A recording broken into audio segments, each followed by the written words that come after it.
That night, she laughed in front of everyone. She's just broke.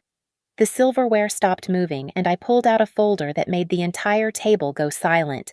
When my mother-in-law forced me to pay with her credit card, I adjusted my napkin, opened my phone, and showed her 8 digits. The day they called me broke. 5 minutes later, my lawyer walked through the restaurant door. The look on her face when she realized her control had just shattered was worth every month of humiliation I'd endured. My name is Olivia Hart, and I'm about to tell you how I destroyed my mother-in-law's empire of control with 8 digits and a manila folder. The fork and ledger glowed amber that Friday night, its Edison bulbs casting honeyed shadows across the white tablecloths. I watched a bead of condensation slide down my untouched Pinot Noir glass, counting the seconds between each aggressive scrape of Marjorie's knife against her plate. The sound cut through the restaurant's gentle murmur like a saw through silk. "Olivia's been between jobs," Marjorie announced to the table of 12, her voice pitched perfectly to Carrie. "Poor Ethan's been carrying the household expenses alone." I felt Ethan shift beside me, his thigh tensing against mine under the table. He wouldn't look at me. He never did when his mother started her performances. The relatives Marjorie's sister Patricia, 2 cousins I'd met twice, and several of her antiquing friends all turned their faces toward me with that practiced sympathy that barely masked their delight. The smell of burnt butter from someone's seared scallops drifted over, acrid and sharp, mixing with the cloying sweetness of Patricia's perfume. "Actually, I'm taking a brief sabbatical from Northwind Labs," I said, keeping my voice steady. "Burnout recovery." Marjorie's laugh tinkled like breaking glass. "Sabbatical. That's what we're calling unemployment now." She flagged down our server, a young woman with tired eyes. "Excuse me, dear. When the check comes, please separate out her portion." She pointed at me with her butter knife. "We'll need to handle that specially." The server's eyes darted between us. Uncomfortable. "Of course, ma'am." "You see?" Marjorie continued, now addressing the table like a keynote speaker. "I've been teaching Olivia about financial responsibility. Even gave her one of my credit cards to use for family groceries. Structure helps when someone's struggling." Patricia pursed her lips in faux concern. "How generous of you, Marjorie." The air conditioning hummed above us, too cold for October in Vermont, making the hair on my arms rise. Or maybe that was rage. I pressed my fingernails into my palm under the table, feeling the half-moon indentations form. "She's broke," Marjorie said, the words dropping like stones into still water. "But family takes care of family, doesn't it?" "Ethan." My husband cleared his throat. "Mom, that's not—" "Oh, sweetheart, I'm not criticizing. I'm just being transparent. Transparency is important in families." The burnt butter smell intensified. Someone at the next table laughed at something their companion said, the sound jarring against the suffocating tension at ours. I watched the server retreat to the kitchen, probably grateful to escape. Grandpa Hart, Ethan's grandfather, whose 85th birthday we were supposedly celebrating, hadn't said a word. He sat at the head of the table, methodically cutting his steak into precise squares, his hearing aids conspicuously turned off. "More wine," Marjorie's friend Barbara asked, reaching for the bottle. "Olivia doesn't drink much," Marjorie intercepted. "Expensive habit when you're not contributing." The words sat there, suspended in the recycled air between us. I felt something shift inside me, like tectonic plates finally giving way after months of pressure. The promise I'd been making to myself for weeks crystallized into decision tonight. "It ends tonight." I smiled, the expression feeling foreign on my face. "You're absolutely right, Marjorie. Transparency is everything." She preened, mistaking my agreement for submission. I would let her enjoy it. For exactly 3 more hours. 6 months ago, I was pulling 60-hour weeks at Northwind Labs, designing user interfaces that would never see daylight because management kept pivoting. My eyes burned from screen glare, my shoulders ached from hunching over my desk, and I'd started having dreams in wireframes and hex codes. Marjorie had started her campaign subtly. Sunday dinners became financial audits. "How much did you contribute to the mortgage this month?" she'd ask while passing the green beans. "Ethan mentioned you only worked 43 billable hours last week." The credit card came next. She'd presented it at a family gathering, making a show of her generosity. For household expenses. She'd announced, "Since you're struggling to manage your finances, I'll help you track spending." Everything transparent. It was a leash disguised as a gift. Every purchase required justification. Text messages at 10:30 p.m. "Noticed you spent $47 at Whole Foods. Organic is unnecessary extravagance." Or, "Gas tank filled twice this week. Perhaps reconsider unnecessary trips."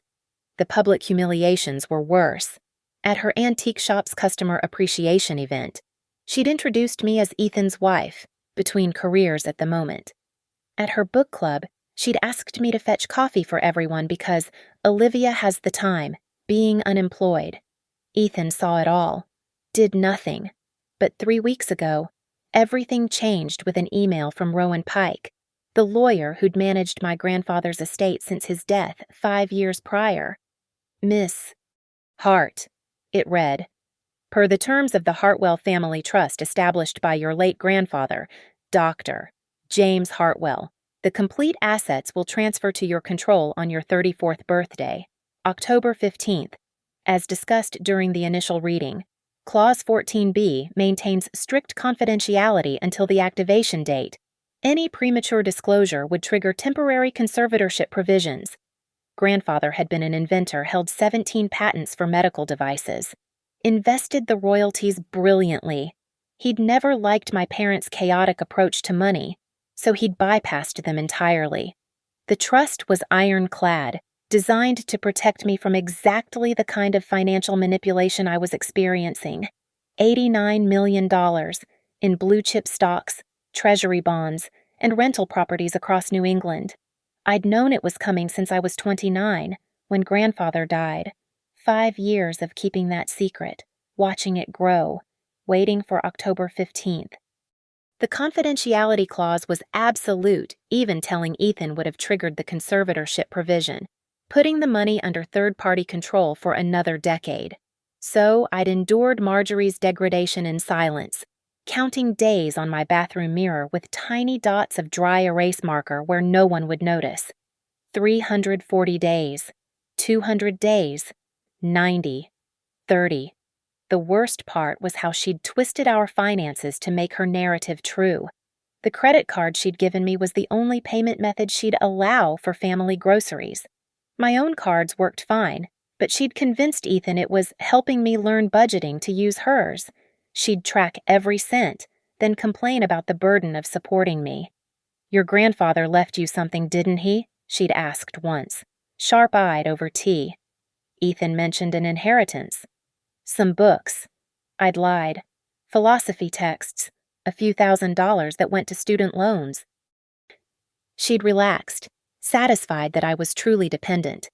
I met with Rowan in his office overlooking Lake Champlain, the water gray as slate under October clouds. He'd laid out the papers like tarot cards predicting my future. "The transfer executes at 12:01 a.m. on October 15th. He'd said, "You'll have complete control. No one, not your husband, not his family, has any claim or access without your explicit permission. And if she continues the financial abuse after I disclose," his smile had been sharp as winter, "then we document everything. Vermont recognizes financial abuse as domestic violence. The recordings you've been making are admissible." October 15th. Today. The lock screen on my phone showed 11:47 p.m., 13 minutes until everything changed. The email arrived at 12:17 p.m., while I sat in my car outside the Fork and Ledger, watching rain beat on the windshield. My phone vibrated against the leather seat, and there it was, the subject line I'd been waiting for: "Hartwell Family Subtrust Transfer Complete." My hands didn't shake as I opened it. They were perfectly steady, the way they'd been when I'd signed my resignation from Northwind Labs, when I'd endured Marjorie's latest public humiliation, when I'd smiled and nodded and played broke. Dear Miss Hart, this confirms the successful transfer of all assets from the Hartwell Family Trust to the Hartwell Family Subtrust Olivia, of which you are now the sole trustee. Total portfolio value as of today, $89,247,892.33. The numbers seemed unreal, even though I'd tracked them quarterly for 5 years. Beneath the confirmation were the details: the Charles Schwab accounts, the Vanguard index funds, the 12 rental properties from Burlington to Portsmouth, the treasury bonds grandfather had bought during the 2008 crash. My phone rang. Rowan Pike. "It's done," he said without preamble. "You're now officially one of Vermont's wealthiest women under 40. The paperwork. In my briefcase. I'll be at the restaurant at 8:15. As planned. The documentation is comprehensive bank statements, trust documents, certification letters. Also, the cease and desist templates we discussed." I could hear him shuffling papers. Rowan had been preparing for this day almost as long as I had, ever since I'd told him about Marjorie's financial control 6 months ago. "The recording app," he continued, "running since I got here. Vermont's one-party consent law. Fully applicable. Any statements she makes about your financial status, any attempts at coercion, any defamatory remarks, all admissible." He paused. "The separate checking account. Opened this morning at TD Bank. Debit card activated. The apartment. Riverside Lofts. Lease signed electronically at 11:45 a.m. 12 months paid in advance via wire transfer." We'd choreographed this like a ballet. Every move planned, every contingency addressed. Rowan had even helped me practice my reveal, though we both knew that in the moment. I'd follow my instincts. "Olivia," his voice softened slightly, "you don't have to do this tonight. The money is yours regardless." I watched a couple hurry past my car, sharing an umbrella, laughing at something. Normal people having a normal Friday night. "She called me a gold digger last week," I said, in front of Ethan's colleagues at his company dinner. Said I trapped him with my middle-class desperation. He just laughed along. Silence on the line.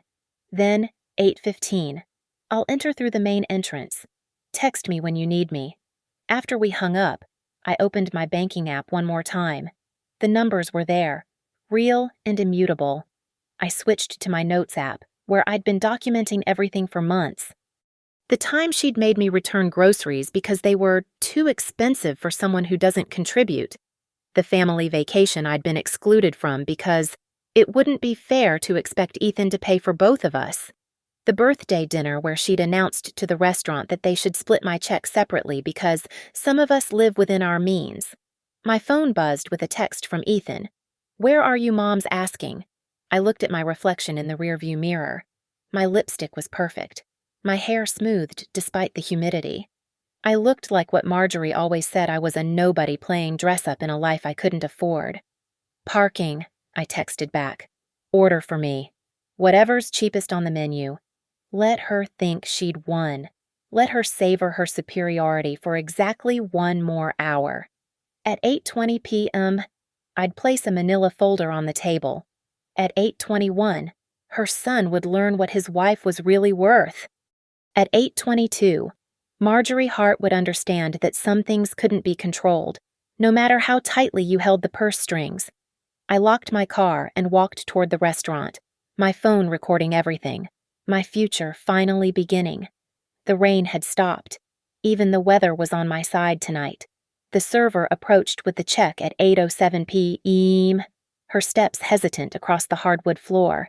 The leather folder landed softly between the empty dessert plates and coffee cups, and I watched Marjorie's eyes light up with anticipation. "I'll handle this," she announced, though no one had asked. Her manicured fingers cherry red, always cherry red, reached for the folder with practiced authority. "Actually, wait." The server paused, professional smile frozen. "Olivia needs to pay her portion." Marjorie pulled out the credit card she'd given me, the one with her name embossed in gold. My name nowhere to be seen. "Use this for her meal. Separate transaction." "Mom." Ethan's voice was weak, barely a protest. "That's not necessary." Financial accountability, sweetheart. She handed the card to the server with a flourish. My daughter-in-law is learning to manage money. I provide the card, monitor the spending.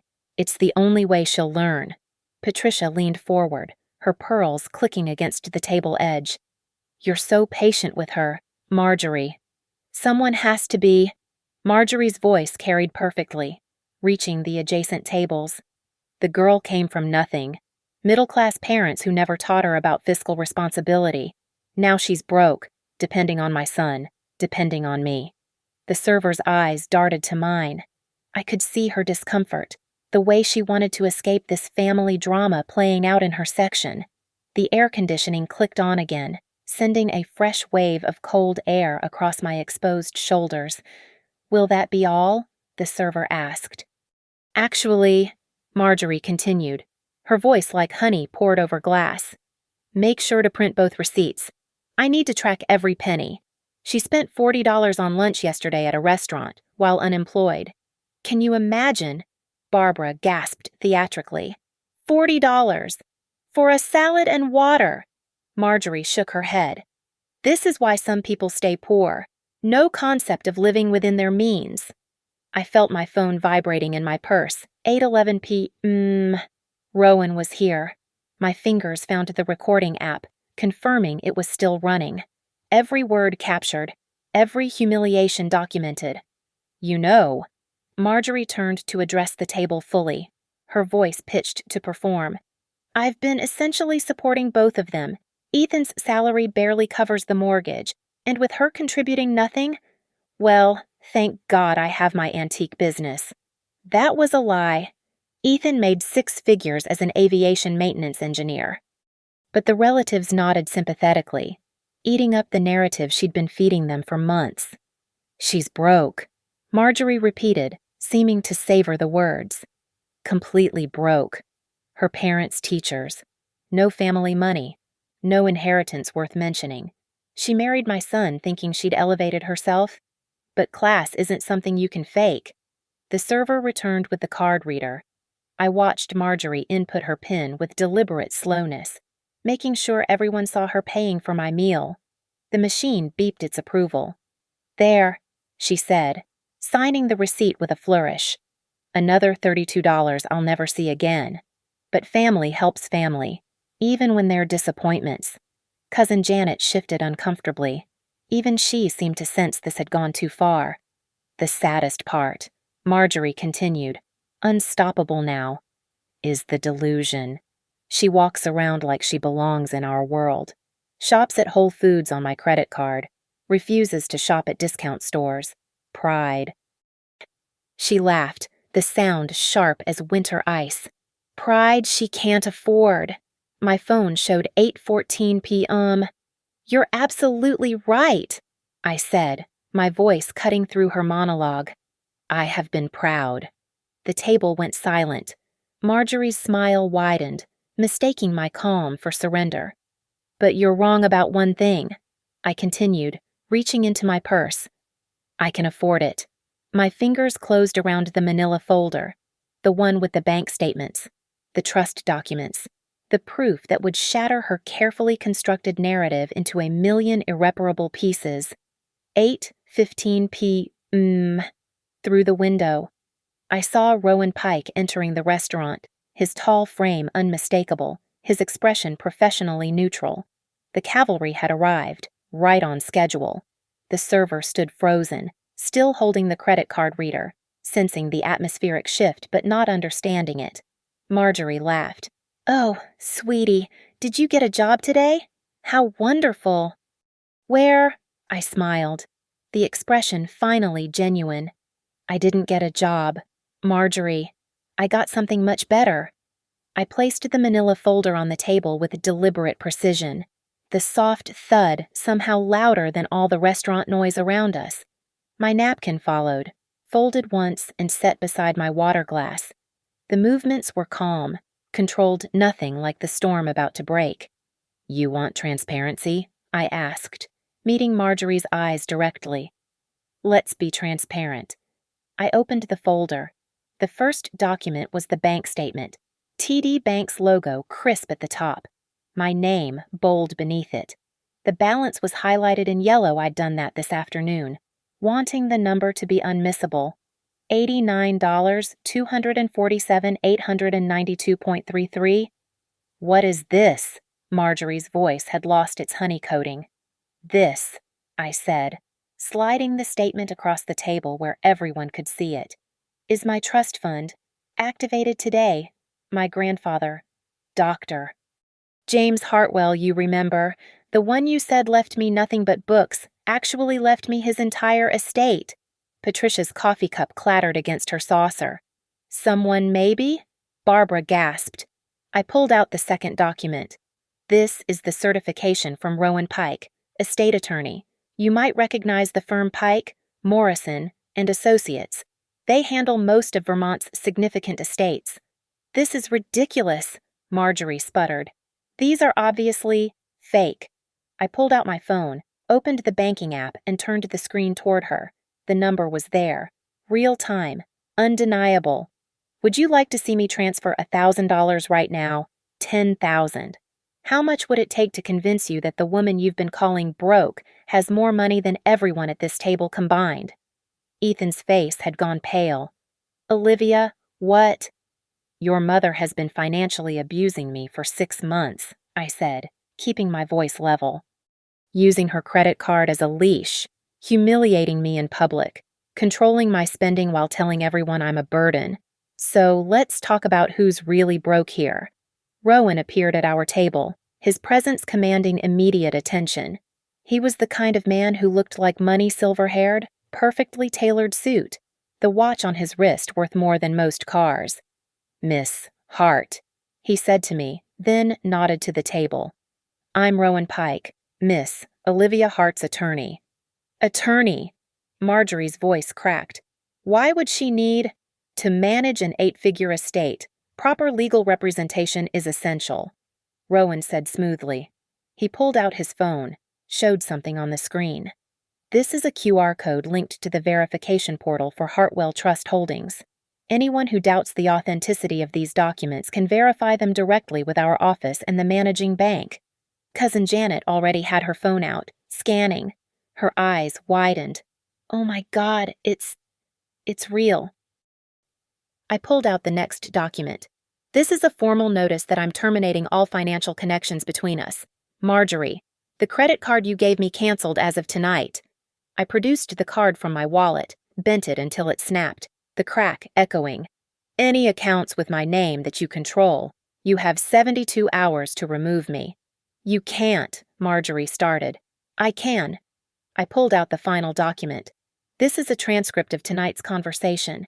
Every word you said about me being broke, being a burden, being worthless. My phone has been recording legally, under Vermont's one-party consent law. If you continue this harassment, if you make one more public statement about my finances, this becomes evidence in a defamation suit. The restaurant had gone quiet around us. Other diners were pretending not to watch while obviously watching. Our server had disappeared entirely. 89 million, Barbara whispered, staring at the bank statement. Marjorie, you said she was broke. I finished. She said I was broke, while I was sitting on more money than her antique shop will gross in 10 lifetimes. Marjorie's face had progressed from red to purple to a concerning shade of white. Her mouth opened and closed like a landed fish. You lied. She finally managed. You let me believe. I was legally bound by confidentiality until today, I said. But you chose to humiliate me. You chose to control me. You chose to call me broke in front of everyone. I stood, gathering my purse. Now everyone knows exactly who has the money and who has nothing but a need to control. I looked at Ethan, who hadn't moved, hadn't spoken since the revelation. You have a choice to make, but I won't discuss it here. Rowan handed his business card to Marjorie. Any further contact regarding Miss Hart's finances should go through my office. Good evening. The silence that followed was complete, absolute, the kind that feels like a held breath. Then a spoon hit the floor, the metallic ring breaking the spell. Rowan reached into his briefcase with practiced efficiency, producing a stack of documents held together with a black clip. The espresso machine behind the bar hissed, cutting through the stunned silence at our table. Mrs. Hart. He addressed Marjorie formally, his tone arctic. This is a formal notice of termination regarding all financial instruments and obligations bearing Olivia Hart's name in connection with your accounts. He placed the first document in front of her. The supplementary credit card you issued terminated effective immediately. The account has been notified. Marjorie's hands trembled as she stared at the paper. Additionally, Rowan continued, pulling out a second set. This cease and desist order prohibits you from making any further public statements regarding Miss Hart's financial status, employment situation, or personal affairs. The recorded evidence from tonight alone would support a defamation claim in the mid-six figures. You can't threaten me. Marjorie's voice was barely a whisper. It's not a threat, Rowan said. It's a legal notice. Vermont recognizes financial abuse as a form of domestic violence under Title 15. Chapter 21. The systematic control, public humiliation, and economic coercion documented here could result in both civil and criminal proceedings. He pulled out a tablet, swiped to an audio file. Marjorie's voice filled the space between us. She's broke, completely broke. Her parents, teachers, no family money. No inheritance worth mentioning. Then my voice from 20 minutes ago. Financial accountability. Sweetheart, my daughter-in-law is learning to manage money. 6 months of recordings, Rowan said, tucking the tablet away. Every public humiliation, every controlling demand, every false statement about Miss Hart's financial status. I pulled out an envelope from my purse, my hands steady. It was cream-colored. Expensive stationery, the kind Marjorie always said I couldn't appreciate. Ethan's name was written across it in my careful script. This is for you, I said, sliding it across to my husband. Read it later. Privately. Ethan's fingers shook as he took it. Inside, I knew, were 2 paragraphs. The first explaining that I loved him but wouldn't live under his mother's control. The second giving him 30 days to choose marriage as equals. Or separation. No middle ground. I stood, pulled out my new debit card, my own card, from my own account and handed it to the server who had reappeared. I'll take care of the entire bill, everyone's meal. That's not necessary. Grandpa Hart spoke for the first time all evening. It is, I said. Marjorie spent 6 months telling everyone I couldn't pay for groceries. Let me be crystal clear, I could buy this restaurant. I inputted my PIN, added a $500 tip, but I'd rather just pay for dinner. The receipt printed, I signed it, left it on the table where everyone could see the total, the tip, the card with only my name. This is what financial abuse looks like, I said, addressing the table but looking at Marjorie. Making someone with resources feel worthless, controlling them through humiliation, using money as a weapon. I picked up my purse. I'm done being your victim. Patricia found her voice. Olivia, surely this is all a misunderstanding. Was it a misunderstanding when she made me return groceries last month because organic milk was too expensive for someone who doesn't contribute? When she told your book club I was a gold digger, when she excluded me from the family vacation because it wouldn't be fair to expect Ethan to pay for both of us? Each question landed like a slap. The relatives who'd laughed along with Marjorie's jokes were now studying their empty dessert plates. Rowan gathered his documents. Mrs. Hart, you'll find included a detailed accounting of every instance of financial abuse we've documented. Should you choose to continue this behavior, we're prepared to pursue both civil remedies and criminal charges. Criminal, Barbara squeaked. Economic abuse is recognized as domestic violence in Vermont. Rowan repeated. Maximum penalty includes up to 1 year imprisonment and fines up to $5,000 per incident. Marjorie's carefully constructed composure finally cracked completely. You planned this. You sat there for months, letting you reveal exactly who you are. I finished. Yes, I did. I looked around the table one last time. These people who'd witnessed my humiliation week after week, who'd laughed at Marjorie's jokes about my worthlessness. I wasn't broke, I said. I was bound by legal requirements. But every one of you watched her abuse me and said nothing. That's the real poverty here, poverty of character. The espresso machine hissed again, punctuating my words like an exclamation point. The parking lot stretched under sodium lights that turned everything sepia-toned, like an old photograph. The October air bit sharp against my skin as I walked toward my SUV, heels clicking against wet asphalt. I heard them following Marjorie's voice shrill, Ethan's footsteps hesitant, the relatives clustering behind like witnesses to an accident. You're not walking away from this. Marjorie's voice cracked across the night. You humiliated me in there. You destroyed our family. I stopped at my vehicle, turned slowly. She stood 10 feet away, her perfect composure shattered, mascara bleeding at the corners of her eyes. I destroyed nothing, I said. I revealed everything. That money, you'll waste it. People like you don't know how to handle real wealth. You need guidance. You need control. I pulled out my phone, opened the banking app. Let me show you something. Marjorie. The screen glowed between us. I navigated to pending transactions, found the one I'd scheduled that afternoon. With one tap, I executed it. I just paid off the remaining balance on this vehicle, $43,218, the car you've held over my head for months, claiming you were helping with payments. Her face contorted. That's Ethan's car. No. I pulled out the title documentation from my glove compartment, held it under the light.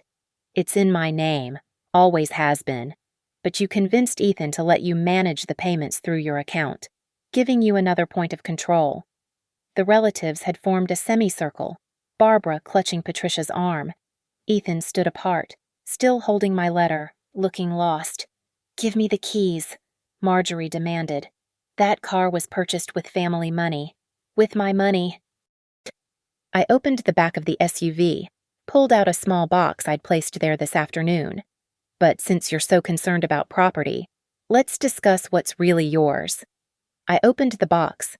Inside was the supplementary credit card she'd given me, now cut in half, the pieces lying on top of printed receipts. Every transaction from the last 6 months, every grocery trip you monitored, every purchase you questioned, every return you forced me to make. I lifted out a second item, a printed screenshot of her text messages. 237 texts about my spending, sent at all hours, 10:30 p.m., asking why I bought name-brand cereal, 6:15 a.m., questioning a coffee purchase, midnight, demanding receipts. I was helping you. You were abusing me. I pulled out the final item, a thick document. This is a forensic accounting of financial abuse in domestic situations, prepared by a specialist.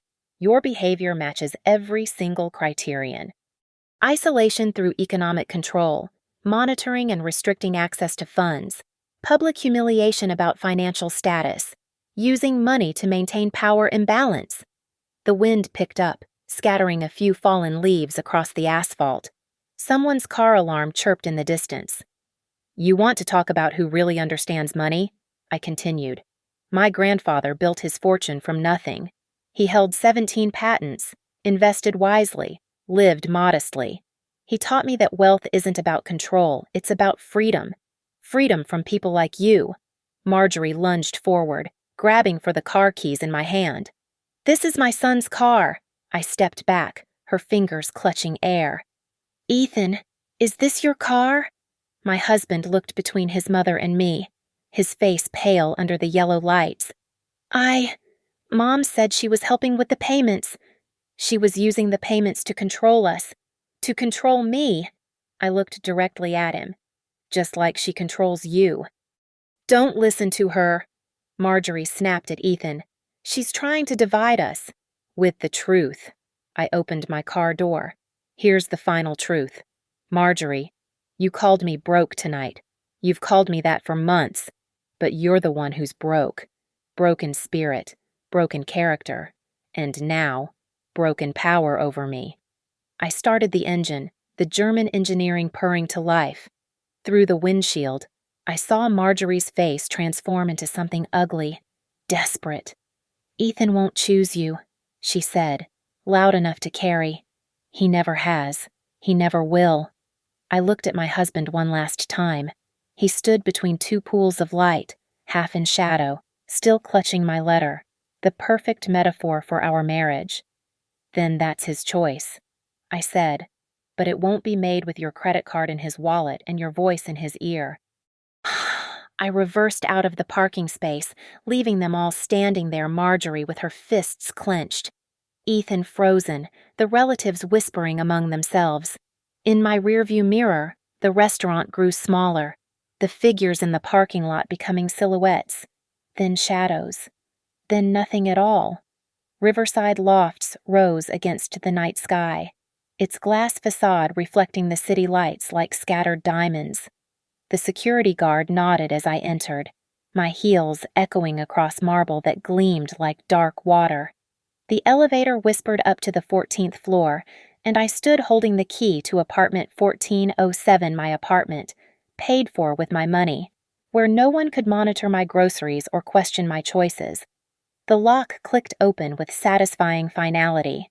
The space beyond was empty except for moonlight streaming through floor-to-ceiling windows, the city spreading out below like a promise. I set my purse on the granite counter, the sound sharp in the silence. My phone vibrated. Ethan calling. "Olivia, please." His voice was thin, stretched. "Did you read the letter?" She's having some kind of breakdown.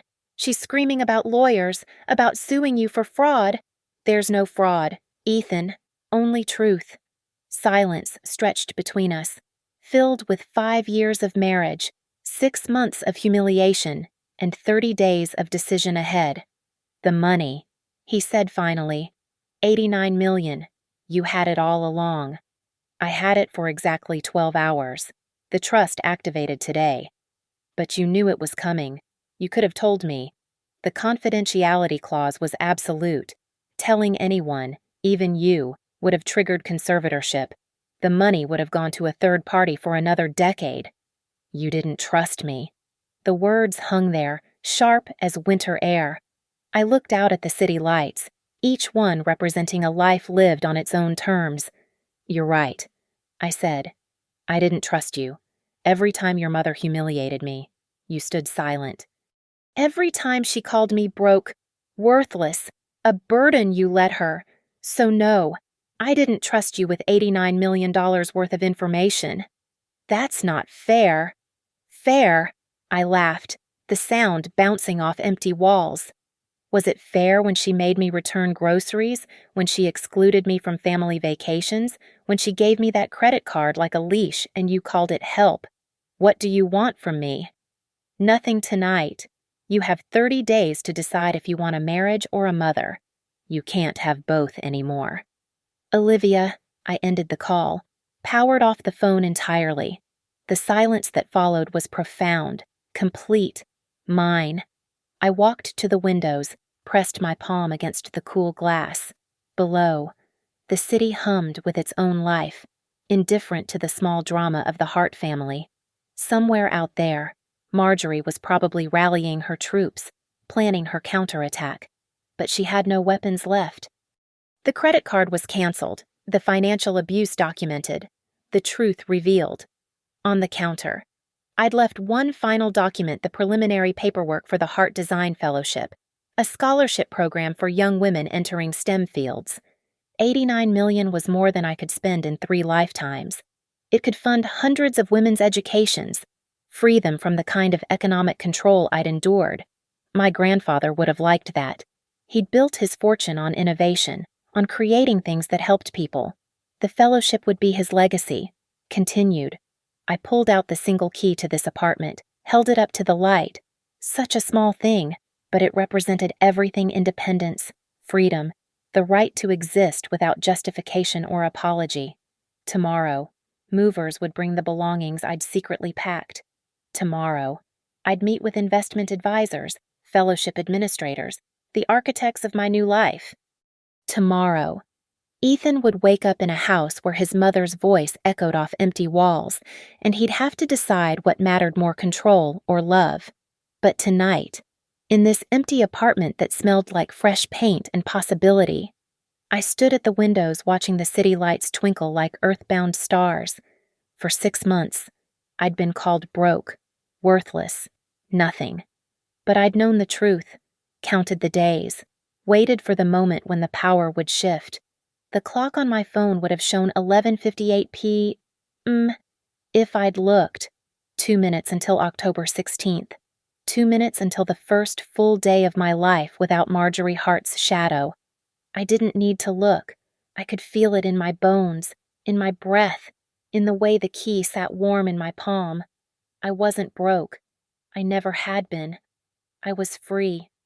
Thank you so much for listening to my story. I'd love to know where in the world you're listening from. Drop a comment below and let's connect. If this story resonated with you, please subscribe to the channel and share your thoughts. Have you ever dealt with financial control or manipulation in your own life? How did you break free? Your stories matter too, and this community is here to support each other. Don't forget to hit that subscribe button if you haven't already.